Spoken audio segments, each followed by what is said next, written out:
আসসালামু আলাইকুম সুপ্রিয় দর্শক। কয়েকদিন আগে জামাত ইসলামের 11 দলীয় জোট মিলে রাষ্ট্রপতি হিসাবে মনোনয়ন দিয়েছে কর্নেল অলিকে, যিনি হচ্ছেন সাবেক 6 বারের এমপি, 3 বারের সাবেক মন্ত্রী এবং একজন মুক্তিযোদ্ধা, যিনি আসলেই এমন মুক্তিযোদ্ধা যিনি জিয়াউর রহমানের সাথে রাজনীতি করেছেন এবং জিয়াউর রহমানের সাথে থেকেছেন, যার অনেক সুনাম রয়েছে। তিনি একজন ভালো ব্যক্তি এবং তার ভালো ব্যক্তি হিসাবে অনেক গুণগানও আছে। কিন্তু যাই হোক, আমরা সেই বিষয়ে কিছু বলতে চাই না, আগে কিছু কথা বলতে চাই যে আমাদের দেশ একটা পত্রিকাতে কর্নেল অলি আহমেদ বলেছেন, সংসদে বিরোধী দলে এবং সরকারি দলে রাজাকারে ভরে গেছে, তারা উভয়ে মিলে একজন মুক্তিযোদ্ধাকে অপমান করেছে। এই ষড়যন্ত্রের মাস্টার মাইন্ড জামাত ইসলাম। আসলেই তাহলে কর্নেল অলি কেন জামাত ইসলাম নিয়ে এ ধরনের মন্তব্য করলেন?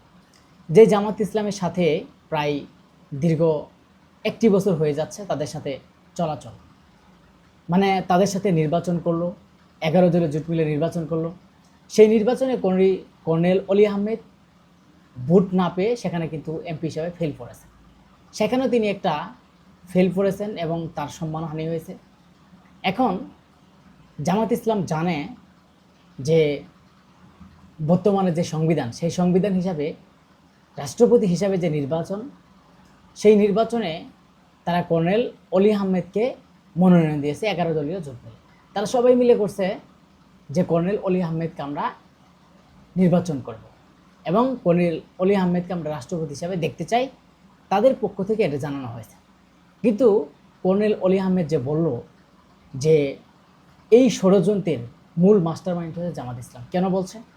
এর কয়েকটা কারণ আমরা স্টেপ বাই স্টেপ আপনাদেরকে বুঝিয়ে দেব। কর্নেল অলি একজন মুক্তিযোদ্ধা, তার যে সম্মান, সেই সম্মানকে হানি করার জন্য, সেই সম্মানকে ব্যাঘাত ঘটার জন্য এরকম ধরনের একটা ষড়যন্ত্র করছে জামাত ইসলাম, এমনটাই কিন্তু দাবি করেছে কর্নেল অলি। সেই কি ষড়যন্ত্র? সেই ষড়যন্ত্র হচ্ছে যে সংসদের যেই সংবিধানের নিয়ম অনুযায়ী যে নির্বাচন হবে, সেই নির্বাচনে জামায়াতের যতটি আসন আছে ততটি আসনেই কিন্তু ভোট পাবে কর্নেল অলি এবং জামাত ইসলামের 11 দলীয় জোট মিলে যতটি আসন আছে।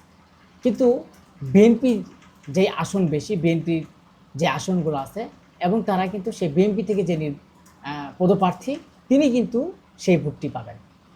কিন্তু এত কিছু জেনেও কর্নেল অলি নিজেও জানেন তিনি সেই রাষ্ট্রপতি হিসাবে তিনি সেখানে পাশ করতে পারবেন না, কারণ জামাত ইসলামের হয়তো 80টির মতো বা 90টির মতো ভোট আছে, কিন্তু বিএনপির প্রায় 212 বা 13টি বা 13-14টির মতো বিএনপির ভোট আছে।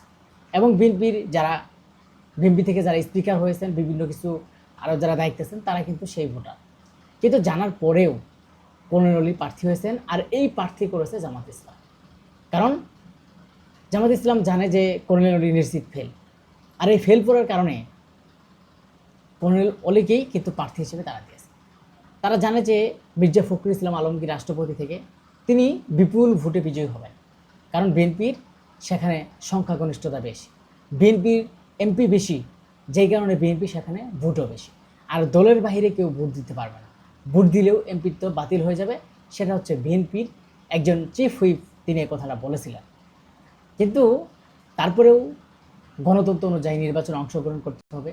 আজকে যেই অলি আহমেদ যে ফেল গেলেন, অলি আহমেদ যে ফেল পড়লেন, এটা আসলে জামাতের যায় আসে না। অলি আহমেদকে ফেল ফেলানো মানে তিনি ভাবেন যে তিনি একজন মুক্তিযোদ্ধা, তিনি একজন সম্মানিত লোক, তাকে এই রাষ্ট্রপতির মনোনয়ন দিয়ে তাকে সেখানে ফেল ফেলানো হলো, তার সম্মান একটা হানি ঘটা।